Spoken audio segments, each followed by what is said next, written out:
O tema que a gente vai falar hoje é sobre finanças.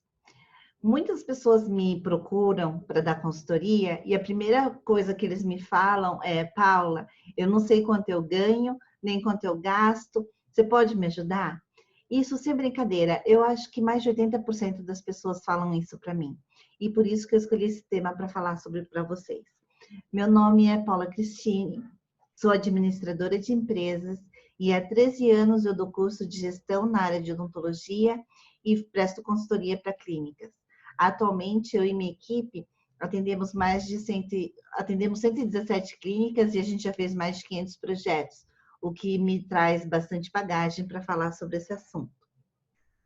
A primeira questão é: por que saber quanto você ganha, né? Por que é tão importante? Parece uma coisa meio óbvia, mas é tão óbvio porque tanta gente não sabe responder essa pergunta, né? Talvez alguns não falem, mas a maioria, infelizmente, não sabe exatamente quanto ganha, porque mistura as contas, porque não anota, né? Então, por que saber? Alguns motivos.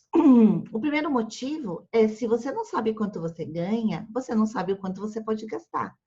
E aqui eu estou falando tanto no consultório quanto na vida pessoal, porque é preciso fazer um planejamento financeiro do seu consultório ou da sua clínica e também o seu planejamento financeiro da sua vida pessoal, né? Você poder escolher qual é a qualidade de vida que você pode ter. Se eu posso morar num apartamento de 2 dormitórios, ou de 3, ou de 4, se eu posso comprar um carro novo, ou seja, também se eu posso investir na minha vida pessoal e no consultório, se eu posso comprar um scanner, se eu posso comprar uma cadeira nova. Então, eu preciso me planejar, né? Para saber, eu preciso saber quanto eu ganho para fazer esse tipo de planejamento. E a outra questão é fazer um planejamento também a longo prazo, né? Eu preciso saber o quanto eu ganho para saber o quanto eu vou investir para o meu futuro, para minha aposentadoria, né? Se você nem sabe quanto você ganha, muito menos você sabe quanto você gasta. E aí você vai falar para mim: Paula, eu não sei se eu posso me aposentar, né? Então, uma coisa leva a outra. Então, é muito importante, sim, se organizar financeiramente para saber esses números. Um dado muito interessante que eu peguei no site do IBGE: 23% das empresas morrem antes de completar 2 anos da sua inauguração, né? Parece alto, agora escutem só essa: 60% das empresas abertas morrem antes dos 5 anos. É um dado alarmante, tá? E esse é um dado de 2019. Eu acredito até que em 2020 esse número vai subir por conta da pandemia que a gente sofreu com o Covid-19, tá? E aí, quais são os motivos principais dessa morte das empresas? A primeira é falta de planejamento. E quando a gente fala planejamento, a gente está falando de planejamento estratégico, que tem a ver em definição de campanhas, de qual público que você vai atender, quais são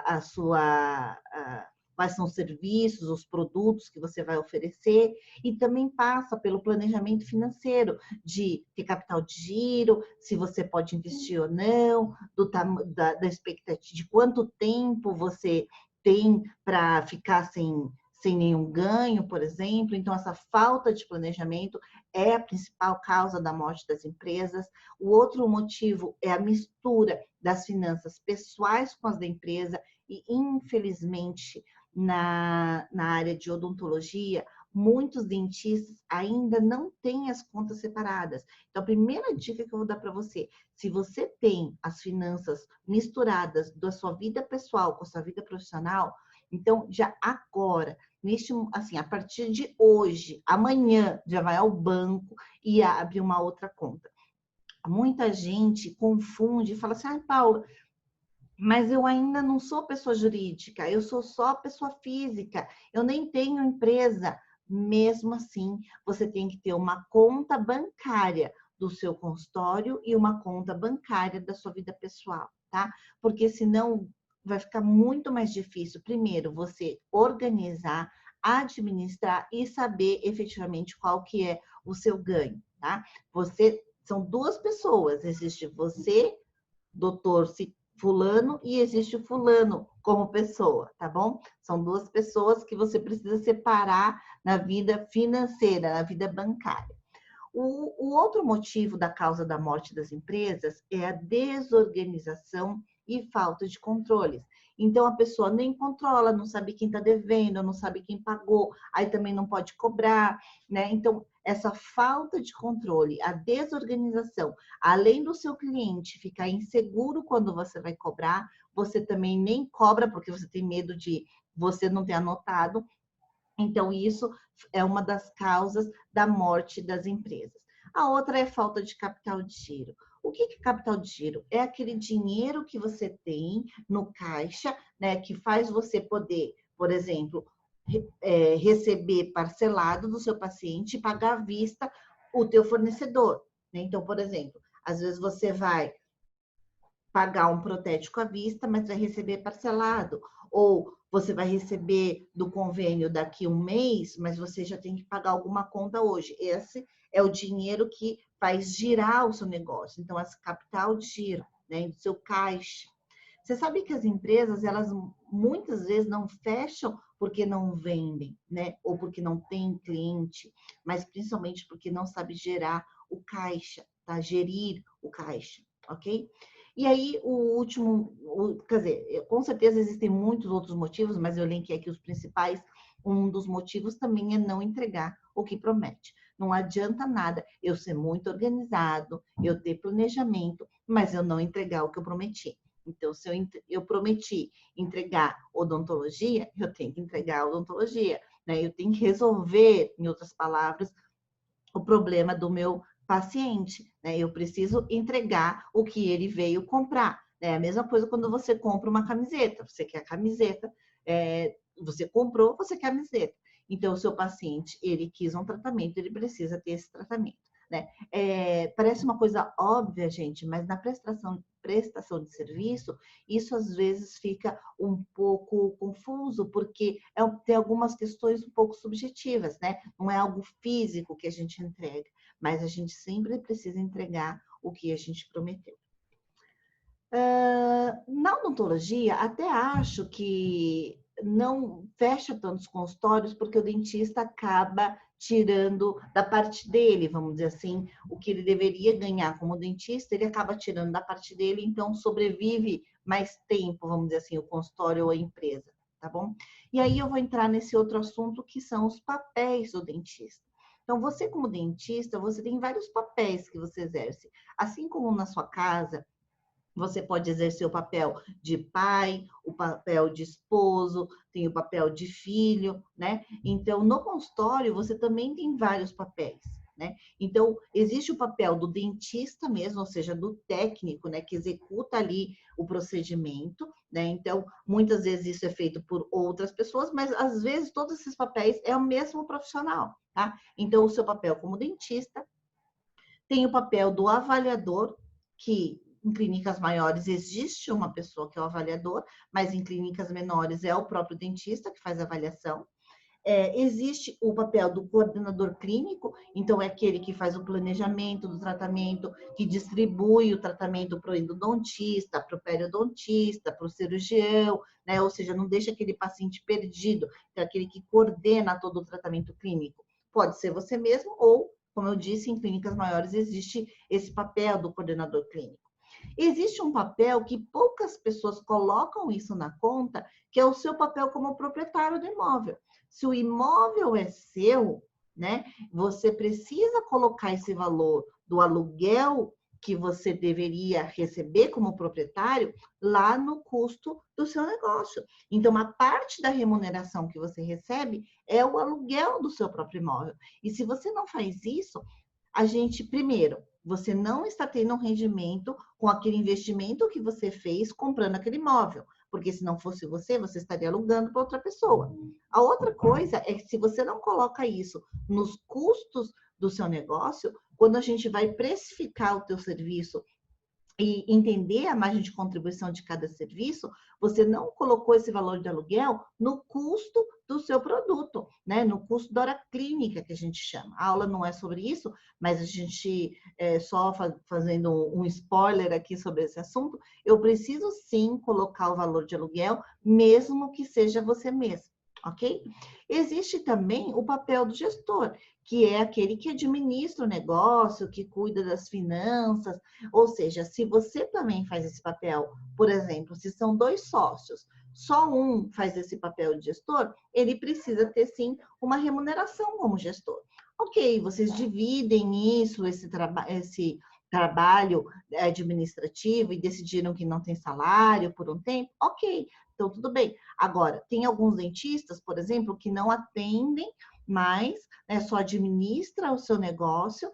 Então, essa pessoa, ela tem um salário como gestor, e esse salário precisa ser um salário que cabe nesse negócio, tá? Isso é uma coisa muito importante. Muitos dentistas, às vezes, deixam de ser dentistas e querem só ser gestor, mas eu quero que vocês se questionem. A sua clínica, o seu consultório, ele tem um tamanho para pagar o salário de que tamanho de gestor, né? Não adianta você ter um consultório pequeno e querer que o gerente, que no caso é você, né, receba 10 mil reais se seu consultório é pequenininho. Então, a gente precisa pensar nisso, ok? Então, o gestor tem um salário, que pode ser um terceiro ou você mesmo.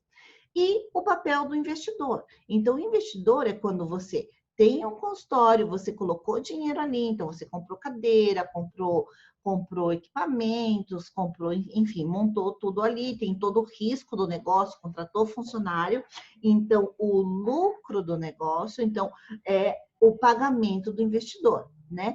Então eu quero que a gente separe as coisas, porque normalmente o dentista confunde todos os ganhos como sendo quanto eu ganho.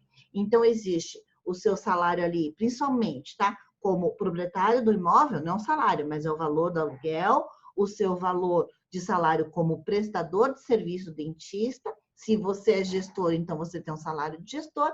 E o que dá de lucro, sim, é o teu ganho como investidor, tá? Que aí você vai entender a tua rentabilidade do dinheiro que você investiu nesse negócio, o quanto ele está rendendo. O que eu quero dizer com isso? Se você tivesse colocado esse dinheiro que você fez para construir seu consultório no banco, você não teria uma renda, né? Uma rentabilidade da tua aplicação? Esse é o seu ganho como investidor. No consultório, você também tem um retorno desse dinheiro que você investiu. Então, esse é a sua rentabilidade do negócio. O que você ganha como dentista não tem nada a ver do seu ganho como investidor, ok? Isso é muito importante vocês compreenderem. Porque prolabore é diferente de lucro. Prolabore é o salário do dono. Como eu falei, pode ser o salário como dentista, ou pode ser o salário como coordenador, ou o salário como avaliador, ou o salário como gestor, tá? Então, prolabore não é lucro. O lucro, sim, é a rentabilidade do que você investiu ali, tá? Outro conceito muito importante para a gente entender quanto vocês ganham, que eu vejo que muita gente tem dificuldade quando cria planilhas ou coloca em sistema, é que mistura 2 conceitos, de caixa e competência. Existem 2 maneiras da gente interpretar o resultado, tá? O que é caixa? Caixa é quando efetivamente aconteceu aquela entrada ou aquela saída. Então, por exemplo, se eu paguei um equipamento em 3 vezes, em 3 parcelas de R$ 1.000. Esse mês vai sair do meu caixa R$ 1.000 só, porque é caixa. Então, eu paguei em 3 vezes, desse mês vai sair R$ 1.000. Quando eu falo competência, é quando ocorreu a compra. Então, no sistema competência, eu colocaria os R$ 3.000 no mês de julho, por exemplo. Então, quando eu falo competência, é no mês que eu vendi ou comprei. E caixa é quando efetivamente entrou. Então, por exemplo, quando eu vendo para um paciente um tratamento de R$ 500 em 2 vezes, se eu quiser saber pelo sistema competência, ou seja, quando eu vendi R$ 500 por competência. Esse mês foi vendido R$ 500. Mas se ele pagou R$ 250 esse mês e R$ 250 mês que vem, no sistema caixa, eu só coloco 250. O que é muito importante, você não pode misturar caixa com competência. Eu não posso colocar as entradas no sistema competência e as saídas no sistema caixa. Eu tenho que fazer no mesmo sistema, tá? Na minha experiência, eu faria, se fosse vocês, no controle financeiro, né, e não no controle contábil, porque o controle contábil é o que o contador faz, que ele faz lá o que é oficial. No dia a dia do consultório, é muito importante controlar a caixa. Como eu falei para vocês, muitas empresas, elas quebram, não porque não vendem, mas porque não tem caixa. Então, é muito importante controlar o caixa do consultório.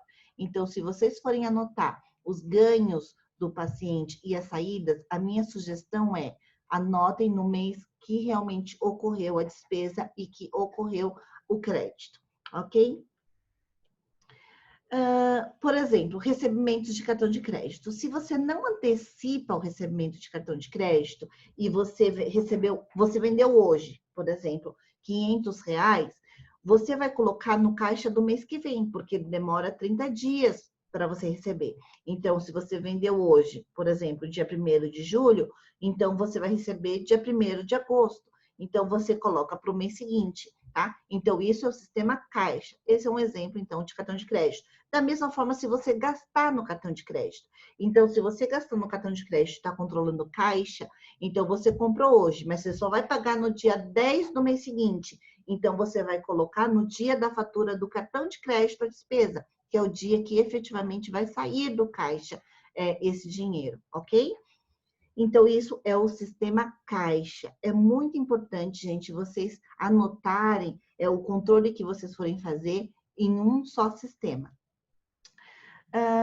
Esse aqui é um exemplo de um controle financeiro que eu fiz para você ter uma ideia do seu negócio. Claro que aqui é uma planilha que aparentemente, nossa, isso aqui é muito complicado, mas eu quero explicar a ideia para vocês, tá? Isso pode ser num caderno, pode ser numa planilha de Excel, ou pode ser num sistema, tá? O importante é a gente entender quais são os ganhos, as entradas, ou seja, o que teu paciente pagou. Por que eu analiso mês a mês? Porque eu preciso comparar o mês de janeiro com o mês de fevereiro, com o mês de março. Claro que esses números são fictícios, né? Mas só para a gente entender. E aqui eu separei, ó, o crédito dos pacientes particulares que o dono da clínica atendeu, o crédito que vem de convênios e o que outros profissionais que atendem lá, ele vendeu ou recebeu, na verdade. Né? Então, eu separei aqui em 3 categorias e cada um vai separar da maneira que achar mais conveniente. Tem gente que pode separar clínica de orto,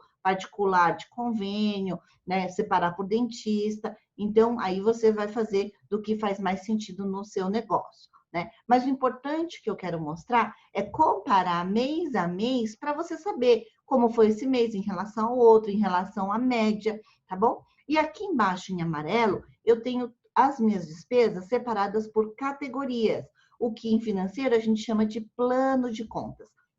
A minha dica é, não faça um plano de contas muito extenso, porque se você criar muitas categorias, é difícil você fazer análise. Ou seja, imagina que eu colocar aqui, em vez de despesas fixas, eu colocar luz, condomínio, água, eu não vou ter um grupo, e aí é mais difícil para eu analisar. Então, a dica que eu dou é agrupem as suas despesas em funcionários, dental. Então, claro, eu vou ter várias dentais ao longo do mês, mas a soma das dentais do mês de janeiro foi R$ 3.500, tá?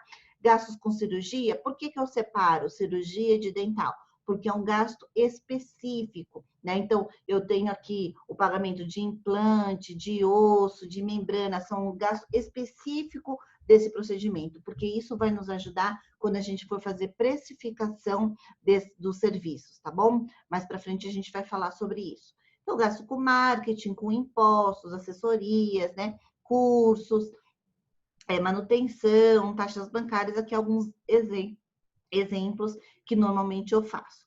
E aqui embaixo, observem que estão as retiradas, os pagamentos dos dentistas. Então, o repasse dos dentistas e o repasse do próprio dono do consultório, que ele também atende nesse exemplo que eu estou dando, tá? Então, a retirada dele, observa que eu também fiz um repasse para ele como se ele fosse um prestador qualquer, né? Então, ele tem um repasse maior que os outros, ele ganha 50%, abatendo aqui gastos com protético, eventualmente, né? Que a gente colocaria aqui, ou gastos específicos de orto, por exemplo. Então, eu coloco aqui o repasse dele e o repasse dos outros dentistas. Então, eu fiz separado para a gente identificar quanto, olha, só nesse exemplo, 52,31% da entrada é com as despesas e custos do consultório, tá? Então, os gastos do consultório representam 52,31%. O pagamento dos dentistas, que é do dono e dos outros dentistas, representa 42,74% da entrada total. Ou seja, o que sobra, que é essa linha verde aqui, que é a geração de caixa, o que que é? É as entradas, menos as despesas e custos, menos os repasses de dentistas. Então, isso aqui é a sobra, que é a gente poderia até colocar em lucro, eu coloco geração de caixa, porque a gente está falando de caixa aqui. Quanto que sobrou? Então, por exemplo, nesse meu exemplo, de 117.916, quase 118 mil, o que sobrou de lucro para o consultório foi os 5.834. Então, isso aqui é o ganho do investidor, tá? O dono da clínica, como dentista, ganhou o repasse dele, 29.479. Ele, como investidor, ganhou 5.834. Ok? Se o imóvel for dele, ele ganhou também o aluguel, ok? E aqui tem alguns investimentos, então, esse exemplo, ele comprou algum equipamento que eu não pus no resultado, tá? E aqui o saldo, né, depois de pagar esses investimentos, ok? Então, esse aqui é um exemplo, só para vocês entenderem, quando você fala assim, quanto eu ganho? Depende, em qual papel, né? Então, como dentista, você vai ganhar um repasse. O melhor que você pode fazer para você é você ter um repasse também, porque assim você não descapitaliza o seu negócio. O que eu quero dizer com isso? Você não vai tirar mais dinheiro do que o teu consultório está dando, né? Então, eu não posso... Muita gente fala assim, Paula, eu vou fazer aqui as contas de quanto que é a minha vida pessoal e aí eu vejo lá no consultório, então, eu vou tirar esse valor. Errado. Primeiro, eu tenho que saber quanto o consultório me dá para eu saber como que vai ser a minha vida, né? Se eu posso ter o tal carro, se eu posso pôr meu filho em tal escola. Então, eu vejo quanto eu ganho para fazer o planejamento. E não eu vejo quanto eu gasto para ver quanto que eu vou tirar do consultório. Muitas vezes, a gente acha que o consultório que não está dando dinheiro, mas não é verdade. Às vezes, você gasta mais do que você ganha, tá? Por isso que é muito importante saber essas contas. A minha sugestão é, faça repasse para você mesmo, ok? Outra coisa muito importante para a tomada dessas decisões e para a criação dessa planilha, por exemplo, é que a gente precisa confiar nessas informações, né? Eu preciso confiar. Então, aqui eu tenho um exemplo que nem é de odontologia, mas eu só coloquei para vocês entenderem que dados geram informação, né? Então, dados errados gera informação errada, ou seja, eu posso analisar errado e eu posso tomar decisões erradas. Então, é muito importante que esses números que eu mostrei para vocês sejam reais, que sejam verdadeiros, ou seja, que eu anote essas informações para que eu tenha números corretos. Porque imagina o seguinte, se a gente está falando aqui numa geração de caixa de 4,95%, qualquer R$100 faz diferença aqui no resultado, tá? Então, eu preciso ter informações corretas para eu poder tomar decisões corretas, ok? Então, como eu já falei, separe as contas pessoais das contas do consultório, até porque vai ficar mais fácil você fazer esse controle. E outra, você vai preservar as suas contas pessoais, né? De repente, a sua secretária não precisa saber quanto você paga na escola do seu filho, quanto você paga de condomínio. Então, se você tem uma conta só do consultório, ela pode te ajudar a fazer esses lançamentos. Você pode entregar até o extrato para ela, porque ali só tem coisa do consultório, tá? E outra coisa, você imagina, mesmo que você confie nela e você fala, não, tudo bem, eu vou entregar, não tem problema. Mas você já pensou, a cada lançamento ela te perguntar, esse mercado é do consultório ou é da sua casa? Essa conta aqui é da sua casa ou do consultório, né? É muito difícil, fica mais difícil fazer controle, tá bom? Então, separe as contas pessoais. E aí, você vai fazer transferências para sua conta pessoal, que representa o teu salário. Então, você fala assim, Paula, mas eu preciso de dinheiro na minha conta. Sim, você vai fazer a retirada da sua conta do consultório e transferir para sua conta pessoal, tá? Até vai ficar mais fácil para você saber quanto que você gastou, porque você fez lá, ainda que você faça uma transferência por semana, por exemplo, é fácil, são só 4 transferências, você já sabe quanto que você transferiu para você mesmo, tá? Precisa ter muita disciplina, né? Disciplina para anotar, disciplina para cumprir o orçamento. Então, se você sabe que você só ganha aquele X, é aquilo que você tem que fazer retirada. E precisa anotar todas as despesas. Então, gastou 10 reais no correio, preciso anotar os 10 reais. Foi no mercado, primeiro passa as contas do consultório, passa o cartão. Aí passa as suas compras e passa outro cartão. Precisa ter essa disciplina. Parece que é difícil, mas não é. No começo dá um pouco de estresse, porque você não está acostumado, mas é extremamente importante a gente anotar tudo, até o que você gasta no mercado, sim, porque de 20 em 20, 50 em 50 é o que faz mudar o resultado, tá bom? Como eu falei, então anote todas as despesas, guarda o papelzinho e dá para sua secretária. Eu vou dar algumas dicas aqui para vocês como anotar, tá bom? Primeiro, existem alguns aplicativos, né? Eu particularmente uso o Mac, então eu uso esse aplicativo iFinance. Isso aqui, gente, vocês podem usar até para a vida pessoal de vocês, tá bom? Eu uso esse iFinance que funciona para Mac, mas tem muitos gratuitos, tá bom? Aqui tem um outro exemplo, Organize, por exemplo, que é gratuito, até que você pode anotar na hora, tá? Uma outra dica que eu vou dar é ter um grupo de finanças no WhatsApp. Eu, por exemplo, tenho um grupo chamado Financeiro com a minha secretária e tenho um Financeiro com meu marido. Toda vez que eu gasto, como não dá tempo de fazer anotação na rua, eu tiro uma foto da notinha. Se é coisa da empresa, eu passo para minha secretária. Se é coisa de casa, eu passo no grupo do meu marido. Uma vez por semana, ele vai lá e anota todas essas despesas, para a gente ter o controle. Porque eu entendo que, às vezes, no dia a dia, na correria, está almoçando, é difícil de parar, anotar no aplicativo. Então, uma dica que eu dou é cria um grupo. E assim, cria um grupo, tá? Porque não adianta falar lá no WhatsApp que você conversa sobre outras coisas, porque vai ficar tudo misturado e depois não consegue lançar. Então, assim, cria um grupo de finanças no WhatsApp. E até eu coloquei isso aqui com essa marquinha aqui, porque você deixa fixo esse grupo em cima ali no celular, porque aí sempre fica fácil de achar, tá bom? Essa é a dica que eu dou para não esquecer os lançamentos.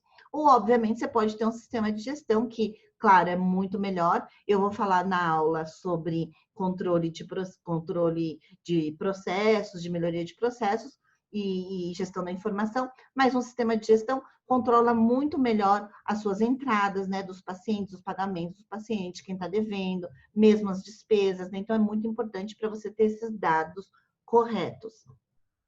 E o último ponto para confiar realmente nessa informação e saber de verdade quanto você ganha e quanto você gasta é fazer a conciliação bancária. O que é conciliação bancária? É você pegar o extrato da conta e conferir se você lançou tudo no seu controle, que pode ser no caderno, no Excel, ou no sistema, ou em algum aplicativo, mas que você não tenha esquecido nada, né? Todo mundo fala, Paula, mas eu anoto tudo. Gente, eu faço conciliação em 117 clínicas, né? Como eu falei atualmente. Mesmo aquela pessoa mais organizada sempre esquece de anotar alguma coisa. Esquece de ver uma transferência de um paciente, esquece de um paciente depositou em dinheiro e não avisou, né? Esquece de que foi ao mercado e passou um cartão de débito. Então, é muito importante fazer essa conciliação do extrato com esses lançamentos. Como eu falei, para que você tenha dados corretos, informação correta e decisões corretas, ok? Eu separei aqui esse quadro que, na verdade, nem tem a ver no cálculo de quanto eu ganho e quanto eu gasto, mas eu achei muito importante colocar, justamente porque no pós-pandemia, que aconteceu depois do Covid, muita gente estava sem dinheiro, né? Então, além de não saber quanto gasta, estava sem nenhum dinheiro de reserva. Pensem que vocês, como prestador de serviço, sempre vai precisar, muito mais que qualquer outro negócio, ter uma reserva. Porque se você não tem paciente e não atende, você não tem ganho, né? Então, ter essa reserva para lidar com imprevistos e o quanto Sempre eu falei que é de 3 a 6 meses de reserva. Então, antes de investir, antes de ter uma reserva para aposentadoria, é muito importante ter uma reserva para emergência. Agora você vai falar, como que eu sei se é 3 a 6 meses de reserva de despesa? Primeiro, eu preciso saber quanto eu gasto, né? Justamente para saber quanto que é essa reserva. Né? E aí, coloca esse dinheiro no investimento seguro com liquidez imediata, ou seja, que eu possa tirar se eu precisar. Não adianta eu ter um investimento, comprar um imóvel, por exemplo. Se eu preciso de dinheiro, eu não vou vender de uma hora para outra. Então, eu preciso colocar esse dinheiro em algum investimento, um CDB, um tesouro, alguma coisa que eu possa retirar rapidamente se eu precisar desse dinheiro, ok? Agora, um questionamento. Tempo é dinheiro? Né? As pessoas falam muito isso, tempo é dinheiro. Quando a gente fala em prestação de serviço, isso até se confunde bastante, né? Porque se você atende, você ganha. E o que efetivamente vocês vendem é o tempo de vocês. Tempo com conhecimento, obviamente. É muito parecido com consultoria, né? A gente vende o nosso tempo e o nosso conhecimento naquele tempo. Mas eu queria levar uma reflexão que tempo é um tipo de riqueza e dinheiro também. E, na verdade, a gente está trocando o nosso tempo que você está se dedicando ao teu paciente em troca de dinheiro. Né? Por isso que a gente precisa ser muito otimizado quanto a isso. E a gente precisa calcular esses valores para saber se vale a pena aquele tempo que você está trocando pelo dinheiro. É mais ou menos como você diz assim para o seu paciente: olha, eu vou dar meu tempo e meu conhecimento, vou resolver seu problema, me dá o seu problema, e você, em troca, me dá dinheiro, né? Então, são duas riquezas diferentes. Mas as duas são importantes. Quando você não tem tempo, provavelmente você gasta mais dinheiro. Então, quando você tem pouco tempo, você vai num lugar mais caro, numa conveniência e paga mais caro para isso. Agora, se você tem mais tempo, você consegue pechinchar mais, você consegue fazer mais pesquisa, então você paga mais barato. O que eu quero dizer aqui é que são duas riquezas diferentes, mas a gente precisa administrar bem uma para a gente poder aproveitar da outra. Né? Então, também não adianta nada ter muito dinheiro e também não ter tempo. Né? Por isso que a gente precisa tanto organizar nossas finanças. E aí, como eu falei, a gente vende conhecimento, né? E qual é o valor desse teu conhecimento? Né? Por isso que é importante a gente saber precificar, saber quais são os nossos custos, para a gente poder saber o quanto a gente pode, o que é custo, o que é ganho e o que você está cobrando do seu conhecimento. Tá? Tudo isso tem a ver com precificação, mas eu achei muito importante trazer para vocês, porque isso é o motivo do porquê vocês vão fazer esse cálculo. Porque não é calcular quanto ganho só para saber, mas principalmente porque para poder fazer coisas melhores, né, com o dinheiro e com o tempo, né? Gastar com qualidade, tempo e dinheiro, né? Como calcular, enfim, quanto eu ganho? Aquela planilhinha que eu mostrei, né? Então, eu tenho o valor da venda, né? O gasto com protéticos, com material específico, o que eu paguei com dentista, menos taxa de cartão, imposto e hora clínica, então a gente tem o lucro. Eu deixei aqui um resuminho da fórmula que eu coloquei naquela planilha, tá? Como eu falei, então, para a gente, enfim, com essa administração de dinheiro, poder ter a riqueza, né, que não custa dinheiro, né? Ou seja, a gente ter tempo, né, ter toda essa organização para a gente ter tempo para poder ter essas riquezas que não custam dinheiro. Espero que tenha trazido para vocês alguns questionamentos importantes, tá? Só para finalizar, eu tenho alguns cursos de gestão estratégica para quem quiser saber mais detalhes sobre o que eu falei aqui, mais profundo. E aqui tá os meus dados de contato. Me sigam nas redes sociais, eu tenho um canal no YouTube e eu sempre estou postando conteúdo, tá bom? Espero que vocês tenham gostado. Até o próximo vídeo.